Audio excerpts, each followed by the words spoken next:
नमस्ते दोस्तों, मैं हूं आपका दोस्त आरव। आज मैं आपके लिए एक बहुत ही खास और पुरानी कहानी लाया हूं। यह कहानी है महान सम्राट अकबर और उनके सबसे चतुर मंत्री बीरबल की। कहानी का नाम है बादशाह की पहेलियां। मुगल सल्तनत की शान और शौकत के क्या कहने। उस दौर में दिल्ली के दरबार की चर्चा पूरी दुनिया में हुआ करती थी। बादशाह अकबर एक महान योद्धा तो थे ही, पर उन्हें बुद्धिमानी और तर्क वितर्क का भी बद्धा शौक था। उन्हें पहेलियां सुनाने और सुनने का बड़ा ही चाव था।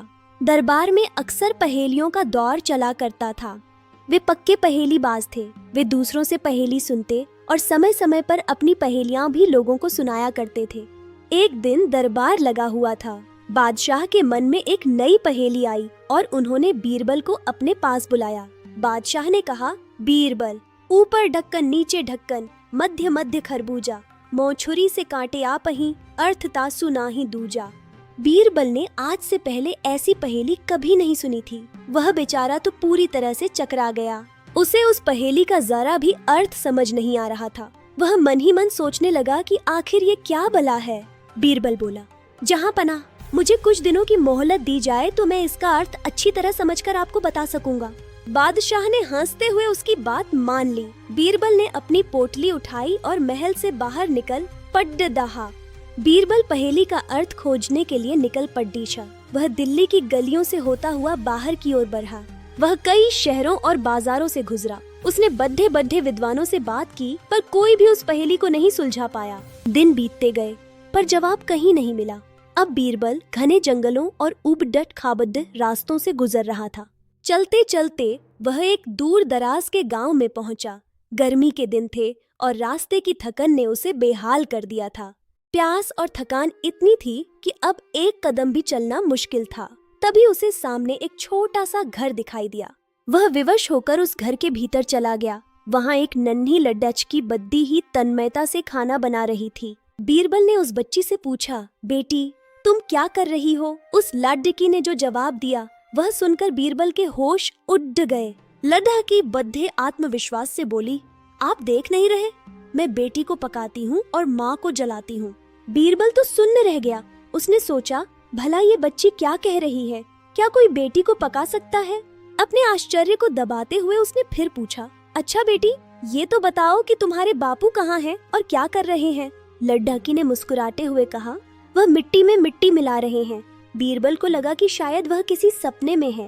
अंत में उसने पूछा, और तुम्हारी माँ, वह कहाँ है? लड्ढकी ने बिना पलक झपकाए जवाब दिया।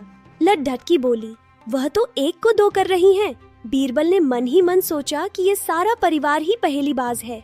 बीरबल दंग रह गया। उसे यकीन नहीं हो रहा था कि एक छोटी सी गांव की लड्ढकी इतनी बड़ी पंडित हो सकती है। तभी उस लड्ढकी के माता पिता भी काम खत्म करके वहां आ पहुँचे। बीरबल ने उन्हें अपना परिचय दिया। बीरबल ने उन्हें बच्ची के जवाबों के बारे में बताया। पिता ने हंसते हुए कहा, मेरी लड्ढकी ने आपको बिल्कुल ठीक उत्तर दिया है। दरअसल अरहर की दाल अरहर की सूखी लकड़ी से ही पक रही है, इसीलिए उसने कहा, माँ को जलाकर बेटी को पका रही हूँ। रही मेरी बात, तो मैं अपनी बिरादरी के एक व्यक्ति का अंतिम संस्कार करने गया था, यानी मिट्टी में मिट्टी मिला रहा था, और मेरी पत्नी घर में दाल दल रही थी, यानी एक साबुत दाल के 2 भाग कर रही थी। बीरबल बहुत खुश हुआ। उसने सोचा कि अगर ये लोग इतनी गहरी बातें जानते हैं तो शायद पहेली का हल भी जानते होंगे। उसने किसान से पूछा, क्या आप सम्राट अकबर की इस पहेली का अर्थ बता सकते हैं? ऊपर ढक्कन नीचे ढक्कन, मध्य मध्य खरबूजा। किसान मुस्कुराया और बोला, यह तो बड़ी ही सरल पहेली है। मैं आपको इसका मतलब अभी समझा देता हूँ। ये धरती और आकाश ही वे 2 ढक्कन हैं, और उनके बीच निवास करने वाला मनुष्य ही वह खरबूजा है।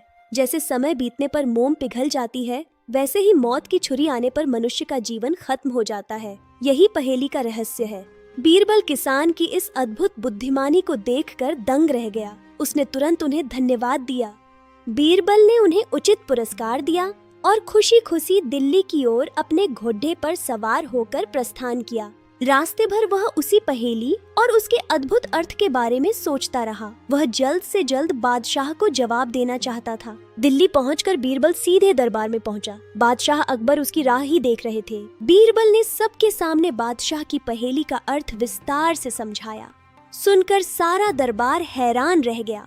बादशाह अकबर बहुत प्रसन्न हुए। उन्होंने बीरबल की पीठ थपथपाई और उन्हें ढेरों सोने की मुद्राएं इनाम में दी। तो दोस्तों, इस कहानी से हमें क्या सीख मिली?